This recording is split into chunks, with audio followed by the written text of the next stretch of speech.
Dr. Lewis, the number one challenge that we have today is job creation. And we know that if we want to get this economy growing again, jobs creation is a very important component for that. And in preparing myself for this hearing, I was just impressed by the department's, the Commerce Department report that found that they need between $144 and $216 to create one job. This is in terms of incubators. And compared to infrastructure projects, which cost up close to $6,000 per job, can you discuss how these facilities create jobs so efficiently? I think that in part, as we know, is small businesses tend to grow a little bit faster than larger businesses. This is partly just a relative game in terms of if you have 2 employees, you add 2, then they have 100% growth. But in aggregate jobs, they actually do add quite a few jobs to the economy as a whole. The efficiency is because I believe that in the design of best practices that tailor services to individual companies, they really are addressing what the academic business literature says are the reasons for business failure. And so SBDCs cover one part of it, and often SBDCs are a large part of incubation programs, and that's where entrepreneurial services are through an SBDC, and they're joint, and it optimizes the SBDC investment as well. I do think that it's the co-location is also very important. Entrepreneurs, I mean, it's sort of like going to college. You don't just learn from your instructors, you learn from your peers. You form study groups. And this is so, for me, I sort of think of the incubation period as being a period of, we talk about graduates. They've learned, they've internalized these lessons, and so when they go out and they hit the stiff market forces in the real world, they're better able to adapt to changing economic environments due to the lessons that they've learned while they were in the incubation program. This also explains their high survival rate. The SBA's estimate roughly about 51% of firms survive after 5 years. Relative to incubator firms, that number reaches, in some research, up to 86% of them are surviving after graduation. Thank you. Dr. Strom, during economics expansion, employment rates from business incubator have been high. And in 2005, some of you mentioned 100,000 jobs were created through incubators. And in the last year and a half, what we have seen is the economy has contracted and has only recently begun to recover. Can you discuss how effective incubators are at creating jobs? And do you have any data in terms of the type of jobs creation during this economic downturn? Certainly, all excellent questions. I'll try to summarize and address all the points. Thank you for your yes, job creation is vital. There are most, and the key thing is young, growing firms. Most firms that start, the majority will fail within 5 years. Of those that succeed, most of those will employ a few people, but not many. The minority of firms that grow rapidly are the ones that account for most of the job growth.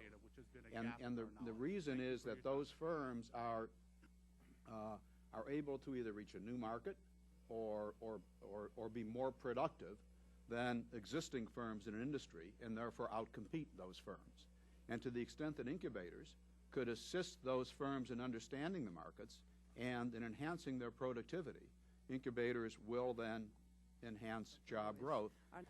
The focus, though, I believe, needs to be on potentially, if the key is job creation rather than firm creation, the focus needs to be on firms that are in those industries or with the kinds of technologies or with the kinds of innovative processes that are potentially high-growth firms. So focusing more narrowly on the high-growth firms will pay rewards in job creation. Thank you. Mr. Cooperhouse, incubators like the one that you run at Rutgers are increasingly specialized in specific industries. And what are the benefits and the drawbacks of this type of specialization? Excellent question as well. Correct. I think today you are seeing, historically, there have been quite a few mixed-use incubators that provide a variety of services to a variety of industry sectors. I think we are, in fact, seeing more and more specialization, whether the sector is life science, telecommunications, biotechnology, or food and agriculture, or particularly today, environmental technologies. The advantages of focusing on a specific sector are really that we can provide much more specific services to clientele, and in our case, as I mentioned, provide a cluster opportunity to really aggregate all the elements of particular industry together, the whole value chain, as well as aggregate resources that can provide the expertise that's needed, whether it's business, marketing, product development, quality assurance, technology, and so forth, to really meet the needs. So in terms of service, the level of what's been quite evident in our discussions today is that best practices are all about service, not about space. Providing services to clients is critical to an incubator's success in their model of excellence. So in fact, a sector-based program does in fact enable that to occur. On the other hand, mixed-use incubators are certainly very powerful in many parts of the country where there's not a particular sector that's as well defined as might be in a particular region. Okay. Mr. Monkman,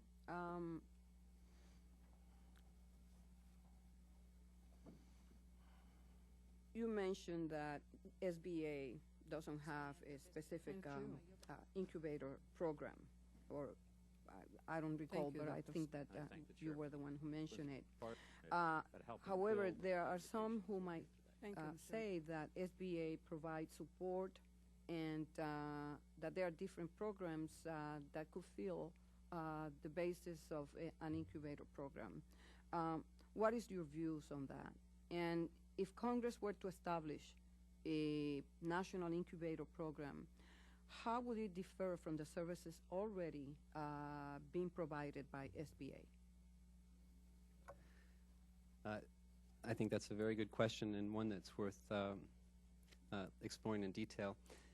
SBA does have some interesting small business development support that's offered through such programs as SCORE and the Small Business Development Centers. That network, the SBDC network, is extensive, and I believe that it extends into over 1,000 or maybe even 1,100 points of presence around the country.